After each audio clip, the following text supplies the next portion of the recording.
আর মাংস কি টান, মানে একটু খিচুক, ফাস্টিংয়ের মানে মাংসটা একটু খিচুক, খিচে খিচে ভেতর থেকে ক্রোধ, রাগ, হিংসা, মন্দতা যা কিছু আছে একটু ভার করো। নাহলে ফাস্টিং এর জন্য রাখো না চাকরিটা যেন হয়ে যায়, ব্যবসাটা যেন বড় হয়, অর্থের জন্য করো না। এই ফাস্টিংটা নিজের ভেতরে শয়তানের গিটগুলো খোলার জন্য, বিধবা, অসহায়ের দিকে, দরিদ্র দিকের কাছে থাকার জন্য, তাদের জন্য প্রার্থনা, নিজেকে সমর্পিত করে ঈশ্বরকে একটু নেওয়া, যেন আমরা সেই ফাস্টিং এর মধ্যে কিছু বুঝতে শিখি। আমরা হয়তো অনেক নিয়মে পালন করতে পারি না, একটা জিনিস জানি, প্রভু আজ ফাস্টিং রয়েছে, আমার উদ্দেশ্য এটাই, আমার ভিতরে মানসিক ক্রিয়াগুলোকে তুমি শেষ করো প্রভু, কারণ তুমি যখন কুশে গেছিলে আর আমাদের জন্য তুমি কুশে গেছো, আমাদের মানসিক ক্রিয়াগুলোকে তোমার কুশে দিই। কেউ হয়তো 7 দিন থাকবে, কারণ আজকের 26 দিন হয়ে গেছে, কারো 25 দিন হচ্ছে, নট ম্যাটার। আর যে কয়েকদিন বাকি আছে 16 দিন যেন আমরা থাকতে পারি, প্রার্থনা করবে প্রিয় ভাই বোন। আর যদি কারণ হৃদয়ে কথা আসে যে না আমি থাকতে ইচ্ছুক, আমার পরিবার থেকে কেমন বার করো, আপনি প্রার্থনা করুন।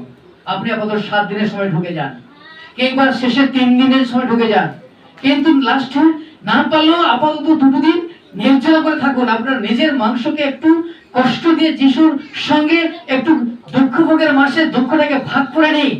প্রভু আমাদের সারা বছর খাইয়ে রেখেছেন, অন্য সময় তুমি না খাই 40 দিন থাকতে পারবে না।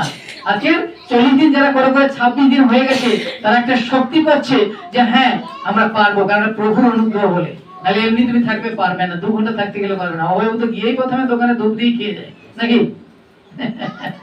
হালেলুয়া, চেষ্টা করো ফাস্টিং, প্রভু যেন জল খাইনি না, ঠিক আছে, প্রভু সাহায্য করুন। হালেলুয়া, আসি আমরা প্রার্থনা করি, প্রভু প্রত্যেককে আশীর্বাদ করুন।